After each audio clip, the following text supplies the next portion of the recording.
The last November wind in Greenwood Springs Memorial Plaza was bitter and sharp, sliding through heavy wool coats and thinning scarves as though searching for someone who'd forgotten how to brace against it.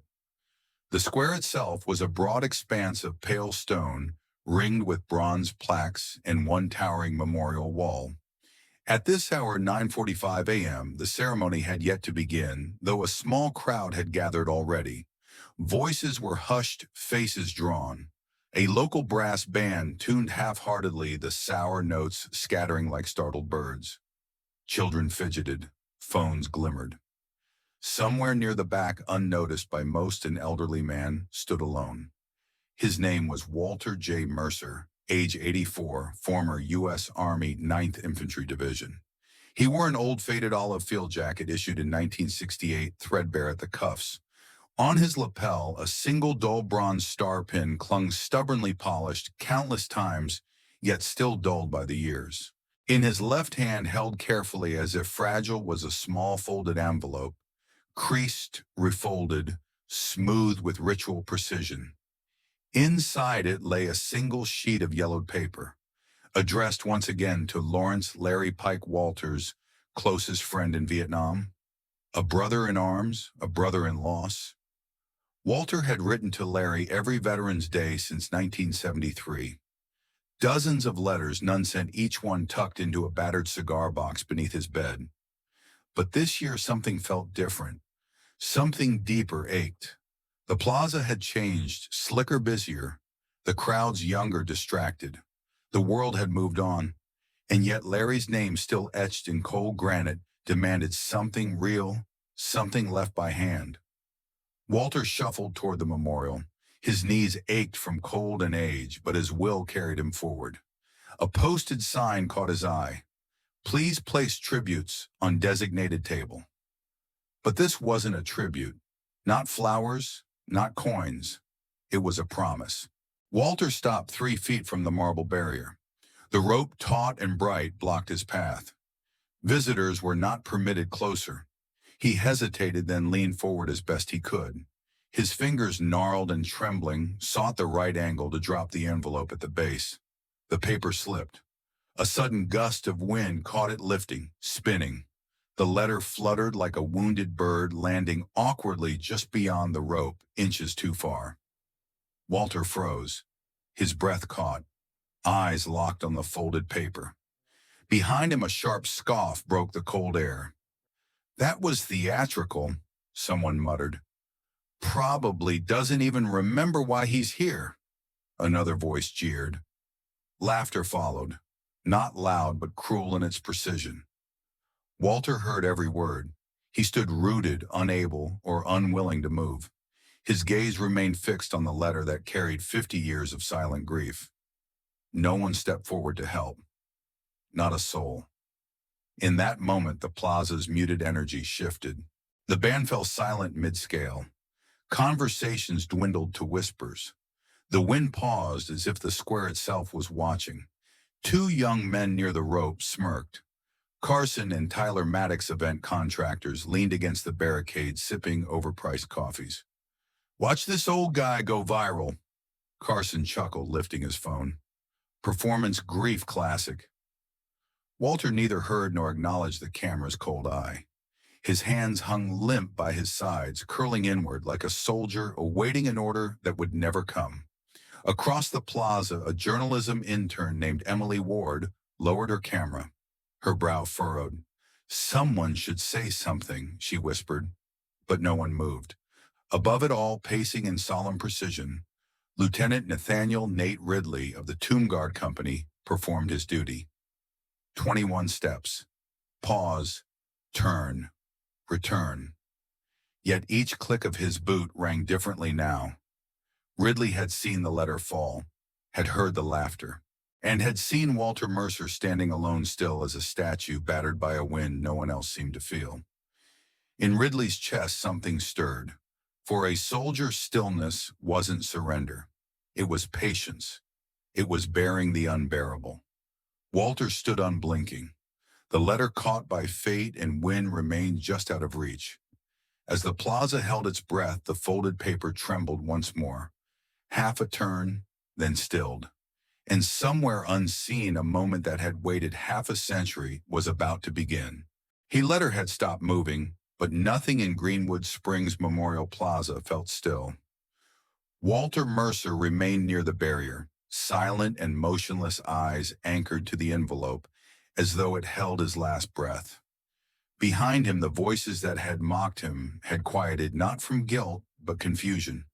The laughter had faded, replaced by that uncertain silence people retreat into when they don't know if they've just witnessed something holy or something broken. The bitter wind threaded its way through the plaza again.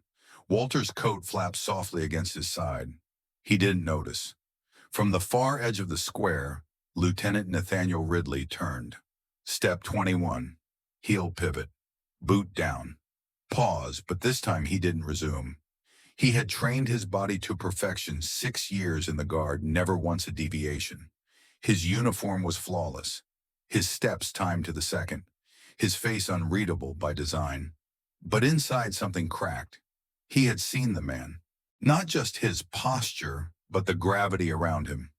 The way Walter's hands had fallen empty. The kind of emptiness a soldier only knows when they've handed something over and aren't sure if the world deserved it. Ridley's breath caught tight in his chest. He had been raised on military order, taught that emotions were meant to be filed away, never left exposed on a cold November morning. And yet the sight of that letter, creased, trembling, dishonored, refused to be filed anywhere. The letter could have belonged to anyone, but in that moment it belonged to all of them. He thought of Private Kyle Foster, who died outside Fallujah, with a folded prayer from his mother clutched in one hand. He thought of Sergeant Lowe, who left his only brother a sealed note in a boot locker before he shipped out. Letters carried more than words. They carried final moments. Ridley's eyes dropped just for a flicker, then snapped forward. He continued his pacing step by step, but the rhythm was altered. Not broken, just shifted. And Walter noticed. He didn't move, but his chin lifted slightly. The soldier had seen him. That alone was something. Near the rope, Carson Maddox lowered his phone. His smirk had vanished. Beside him, his brother Tyler nudged him. "Dude, is he breaking formation?" "No way," Carson muttered, but he didn't sound sure. Across the plaza, Emily Ward had started filming, not for clicks, not for a story, but because she felt the pull of something quiet and sacred rising beneath the stone. And then it happened. Ridley reached his 21st step, but instead of pausing to turn, he stopped. Not in the scripted ceremonial halt, but in a full-bodied human stop. A single boot broke the line. The sound echoed through the plaza like a thunderclap. Sharp, sudden, undeniable. Gasps spread through the crowd. Even the band stopped mid-note. Emily's camera shook in her hands. Ridley stepped again, and again, straight toward the letter, toward the barrier. He did not look at the crowd. He did not seek permission. He crossed the velvet rope with purpose. Walter turned eyes wide. The cold seemed to lift from his shoulders. When Ridley knelt, slow, deliberate, respectful, it was as if time itself folded. He picked up the letter, gently brushing a speck of dirt from the crease with a gloved thumb. Then he stood, eyes meeting Walter's for the first time.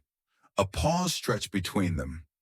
Ridley extended the letter, his voice steady, but quiet, meant for one man alone. "Sir, I believe this belongs with you." Walter's breath shuddered. His hands rose hesitant, fragile, as though afraid they'd imagined this moment. He took the letter with both hands, cradling it like something newly born. His voice was hoarse. "Thank you, son." Ridley gave a nod, simple, sharp, then turned, marched crisply back across the plaza, and resumed formation. Not one rule had been followed, and not one person moved. Then a single pair of hands began to clap. Then another, and another. Not thunderous, not wild, just real, honest. A rhythm that came from the chest before it reached the palms. The plaza had broken its silence, and this time it was not out of mockery. The video began without music. No titles, no effects. Just raw footage, 47 seconds long. A lone soldier in crisp uniform stepped beyond the velvet rope, knelt in silence, and handed an envelope to an aging veteran who looked as though the wind had carved him from stone. The crowd's clap had been soft but steady, the sound of something beginning. By the time Emily Ward uploaded the clip later that evening, captioned only a folded letter. A soldier who remembered. The internet had already begun to fracture. Some called it staged. Others wept openly. By midnight, the video had reached over 2 million views, reposted by veterans group, school teachers, even a former Secretary of Defense. But in a beige conference room inside Fort Halden, the response was less emotional. It was procedural. Lieutenant Nathaniel Ridley stood at attention, his uniform immaculate. Across from him, behind a walnut desk lined with framed commendations, Captain Helen Trask read from a printed memo. Her voice was clipped formal. You left formation during a restricted ceremonial sequence, crossed a regulated perimeter, and engaged a civilian during active protocol. Do you deny this? No, ma'am. Do you understand that doing so jeopardized the integrity of a federal ceremony and may result in disciplinary review? Yes, ma'am. Captain Trask tapped the folder once. Would you like to explain your actions? Ridley's jaw flexed. No, ma'am. The moment explained itself. Silence filled the room. Between them sat a sealed envelope labeled Preliminary Suspension Honor Guard Unit. Ridley didn't look at it. He had expected this. The price of stepping out of line had been taught from the beginning. But what the training hadn't prepared him for was the look on that old man's face when he took back that letter, as if someone had handed him a memory he thought was long gone. Trask dismissed him. The matter, she said, would be reviewed after public attention faded. But outside the walls of Fort Halden, the opposite was happening. Attention was growing. Social media had fractured into two camps. One side fumed. He humiliated the guard's tradition. This wasn't honor. It was grandstanding. Next, we'll have TikTok salutes with dance routines. But the other side rose like a wave. He remembered what the uniform is for. Real honor doesn't flinch. He saw the man, not just the marble. In Kansas, a Vietnam widow posted the clip with the words, "My Frank died," holding a letter. I hope someone like that soldier was near him when he let go. In Texas, a high school senior tweeted, "History isn't in books. It's in boots that pause when no one else does." Then came the article. Emily had written it not as a journalist but as a witness. Published on her school's modest online news blog, it was titled, "The Letter They Ignored." No hashtags, no drama. Just a quiet observation. I watched a man who hadn't been seen in 50 years. And then someone saw him. By morning, the post had gone national. Teachers read it aloud in classrooms. Radio stations quoted it. But not all voices wanted the story told. Carson Maddox, one of the hecklers, posted a video trying to reclaim the narrative. I wasn't mocking a vet, he said, seated in his SUV. I was questioning a guy who wandered into a ceremony with a piece of paper. Could have been anything. I mean, how do we even know he served? The backlash was swift. 3 days later, a new image appeared online. No filter, no watermark. A scanned document of Walter J. Mercer's military file. 9th Infantry Division, Silver Star, Bronze Star with Valor, 2 Purple Hearts, 6 confirmed extractions. At the bottom of the post, only 2 letters appeared, MV. The internet stilled. Someone had come forward, not loud, not tagged, but with facts no civilian would know, unless they'd once bled beside Walter Mercer. The crowd turned again. The comment sections that once mocked were now filled with reverence. He didn't want an audience. He just wanted to leave a letter. MV, whoever you are, thank you. We see him now. And through it all, Walter stayed silent. He didn't own a smartphone. He hadn't read a headline. But that morning in the quiet of his kitchen, he took the envelope, the very one that had once fluttered just out of reach, and placed it into a simple wooden frame. He hung it beside a photo. Two young soldiers smiling in the rain mud on their boots. One of them was Larry Pike. The other, barely recognizable under the grin, was Walter. Below the photo, he taped a note in blue ink he remembered. So I'll remember too. By the fourth day, Walter Mercer's name had reached every corner of the country. Not as a meme or an object of pity, but as a symbol. Clips of Lieutenant Ridley's kneel played in slow motion over solemn music. News anchors leaned into the moment like it was a prayer, but Walter himself remained quiet.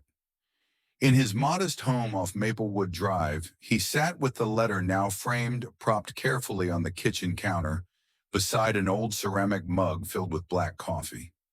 He didn't read the articles. He didn't need to. He had already been seen. That was enough. But the story wasn't done. Not yet. On the fifth morning, a national cable network aired a panel discussion titled Valor, Visibility, and the Way to Protocol. Veterans analysts, one psychologist, and a final guest sat in the far-right seat, his posture rigid, his gaze steady. The moderator, sensing something unspoken, turned to him. "Colonel, you've remained quiet throughout. Would you care to comment?" The man removed his cap. His voice was calm, Mexican accented, weathered. "My name is Colonel Moises Vega, United States Marine Corps retired," he said. He placed a photo on the table. Two young soldiers, one carrying the other, across a river of smoke. "And I am the man Walter Mercer dragged through 2 kilometers of enemy fire outside Quezon, bleeding from both legs. He refused morphine, refused evacuation, said you'll make it because you have to." The panel fell into stunned silence. Vega's hands trembled slightly as he lifted the photo again, this time to face the camera. He never told anyone, never asked for a medal. He just vanished into the quiet like so many did.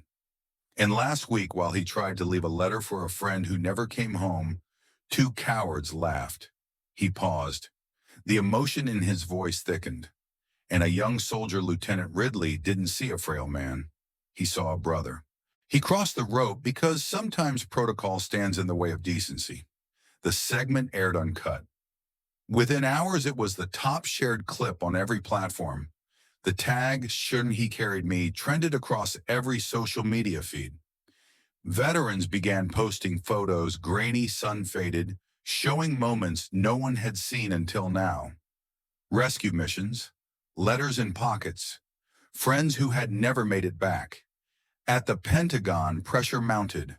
Dozens of public figures, from retired generals to Gold Star families, called for a formal review. At the center stood 2 names, Walter Mercer and Nathaniel Ridley.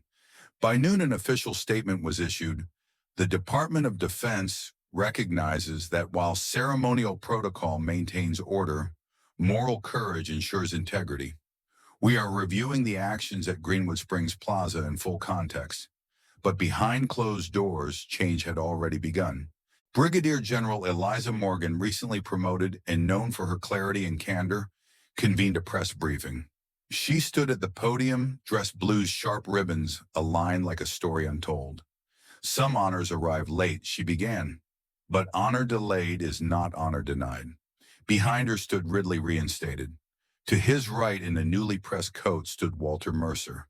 The applause was slow, steady, the kind that means something. General Morgan lifted a small silver box. "In recognition of moral bravery under unique circumstance, I hereby award Lieutenant Nathaniel Ridley the commendation for exceptional conduct." Ridley accepted it with a nod, but before the applause faded, Walter stepped forward. "I have something to say," he said, his voice gravelly but firm. He held up a single bent dog tag, time-worn, the letters faded but legible. "L. Pike, U.S. Army, O+. This was all I had left of Larry," Walter said. "Until that young man," he turned to Ridley, "gave me back something I didn't know I'd been missing." He offered the tag. Ridley shook his head. "You keep it, sir." Then he turned to Morgan. "But if I may, I have one request." She nodded. "I request formal recognition of Sergeant Walter J. Mercer for gallantry in action and 50 years of silence, born with dignity. Morgan turned. Colonel Vega Vega stood straight back despite his cane. With all I have left, I second the request. Her voice was calm but resolute. Approved. The silence that followed wasn't still. It was full, like a room filling with air after being held too long underwater. That night, Walter didn't watch the replay. He sat quietly alone by the letter's frame. But this time, he did something different. He smiled. The wind on the morning of the Greenwood Springs Veterans Ceremony was gentler than it had been a week ago. Still cool, still insistent, but softer, as if even the sky had learned something from the days that had passed. Rows of folding chairs now lined the plaza, each one filled with veterans of every age. Uniforms from every generation mingled with worn leather jackets, faded ball caps, and shoulders that had once borne far more than anyone watching could see. Walter Mercer was there too, but not as a solitary figure in the back. He arrived slowly, flanked by Colonel Moises Vega on one side and Lieutenant Nathaniel Ridley on the other. Vega's cane tapped rhythmically against the stone. Ridley's crisp uniform caught the morning light, and Walter, wearing his old field jacket freshly cleaned but still frayed at the collar, walked with his head high. Pinned to his chest were medals that had waited half a lifetime to be seen. In his left hand, he carried a small wooden frame, the letter that had once tumbled, caught by wind and mockery, now mounted behind glass. At precisely 11:10 a.m., the ceremony began. The honor guard marched in perfect formation, boots echoing sharp and clear. The band played taps not as background music, but with reverence, slow and deliberate, each note a held breath. Brigadier General Eliza Morgan stepped to the podium. Her gaze was steady, her words measured. Today, she said, we gather not just to honor those who served, but to remember those who were asked to serve in silence. She looked toward Walter. Some honors arrive late. She continued, her voice tightening, but they still arrive. She lifted a silver star in its case. Sergeant Walter J. Mercer. In recognition of gallantry in combat and for carrying the weight of silence with unwavering dignity, the Department of Defense confers upon you the Silver Star with full reinstatement of your military record and honors. Applause followed, not wild, not theatrical, but deeply felt. A different kind of loud. Walter did not speak. He rose, steadied himself on Vega's arm, and approached the memorial wall. The crowd watched as he raised his hand in salute, slow, deliberate, sharp. No cameras flashed. No phones were raised. The moment belonged to the silence. And then one by one, veterans and civilians stood, some with perfect military precision, others with trembling arms, but all saluting one man, one letter, one moment reclaimed. In the back row, Emily Ward lowered her phone. This clip she would not post. Not everything belonged online. Some things needed to remain between those who understood. That evening in his small apartment, Ridley opened an envelope Walter had slipped into his hand before parting. Inside was a note written in clear, steady handwriting, to the one who knelt when others stood still. You reminded me not all salutes require rank. Some just require courage. WJM. He tucked it beside an old campaign ribbon from Kandahar. Outside, the trees swayed softly in the wind. Voices that had waited too long to be heard whispered between their branches. Walter Mercer passed quietly in his sleep that following spring. His request filed just days before was honored. He was buried at Greenwood Veterans Cemetery beside Lawrence Larry Pike under the same sky they had once shared. On Walter's headstone beneath his name and rank were 4 simple words etched in clean, precise lettering. He stood, then knelt. Every year since, on that same November morning, Ridley returned to the plaza not out of duty, but out of gratitude. One year he noticed something new. A small boy stood before Walter's grave, hand raised in a salute too big for his small frame. His mother knelt beside him. "Why are we saluting, sweetheart?" she whispered. The boy didn't look away. because he didn't let the paper blow away. And somewhere between ritual and rebellion, between silence and memory, between standing still and stepping forward, one simple act, a soldier kneeling for a fallen friend, had echoed. And this time the world had listened.